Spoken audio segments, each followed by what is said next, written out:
E se fosse possível conquistar novamente aqueles que se foram? Juntos nós podemos.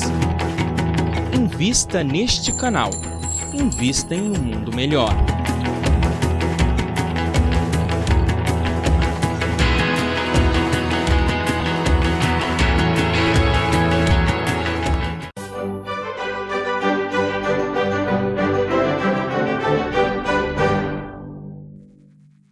Estamos de volta com o programa Filosofando, que hoje enfoca o artigo escrito por Kardec na Revista Espírita de 1866, Deus está em toda parte.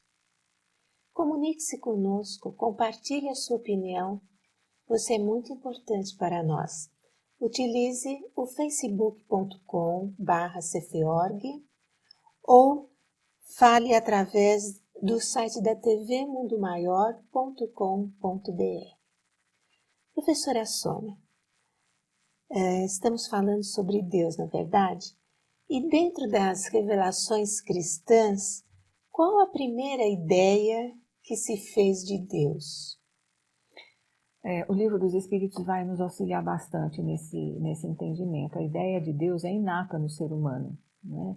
Então, talvez o mais interessante fosse nós estudarmos quais as primeiras manifestações dessa tomada de consciência de que existe um ser superior.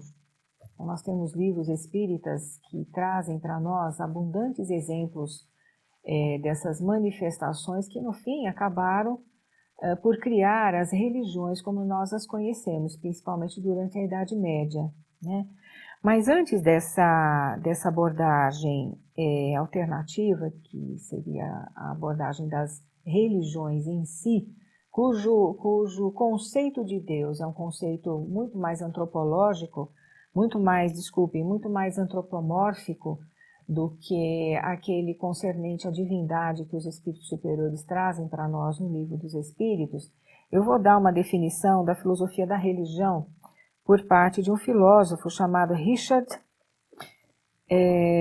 Swinburne, em 1934.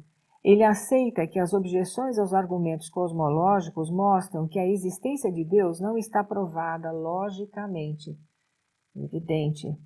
O argumento, diz ele, deveria ser compreendido como uma inferência de que Deus é a melhor explicação para a existência do universo, assim como a melhor explicação para a existência de uma pintura é que um artista a pintou. Ele foi ao encontro do pensamento de René Descartes, que diz que, diante do universo, essa obra belíssima que é a Terra, que é a natureza, os seres humanos e a natureza como um todo, é impossível que não haja um obreiro superior a essa obra, não é? Porque já que o ser humano também atua de forma decisiva na sua própria obra, no seu próprio trabalho, a obra divina é muito mais ampla, é muito mais, tem uma sustentação não somente de beleza, mas de lógica, não é, que nós podemos imaginar. E ele prossegue dizendo que a existência de Deus é a melhor explicação para a existência do universo. O problema com explicações científicas é que a ciência deve admitir leis científicas e a existência de algo para fornecer uma explicação. A própria ciência, contudo, não pode explicar as leis científicas fundamentais, de onde vêm e por que são como são. O que pode explicar a aparente ordem e planejamento no universo, segundo o argumento teleológico em defesa da existência de Deus, somente um projetista pode explicar apropriadamente a ordem que vemos à nossa volta. Mas a natureza é muito mais impressionante que um relógio, por exemplo, como quis Descartes, né? Logo, o projetista deve igualmente exceder em muito nosso poder e inteligência, e sendo todas as partes da natureza tão bem adaptadas para o seu fim, supomos que há um único projetista. Essa analogia é muito importante que nós tenhamos em mente para que possamos compreender sob o ponto de vista da filosofia. Os espíritos superiores vêm ao nosso encontro decodificando toda essa linguagem que pode parecer um pouco prolixa, falando sobre os atributos de Deus.